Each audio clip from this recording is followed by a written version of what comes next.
Right now, we're seeing a significant spike in renewable energy sentiment at plus 0.75, while momentum is dipping at minus 0.33.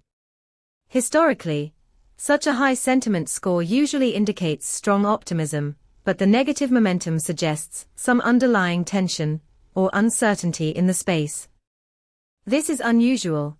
Typically, when sentiment is this high, we'd expect momentum to follow suit.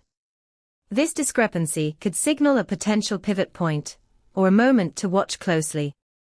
Our API returns a rich set of data, including sentiment scores, momentum metrics, and semantic clusters to help you understand the context behind the numbers. You could use this insight to refine your investment strategies or guide project decisions, ensuring you're aligned with current sentiment trends. For more details, check out pulsebit.lojenterprise.com/docs.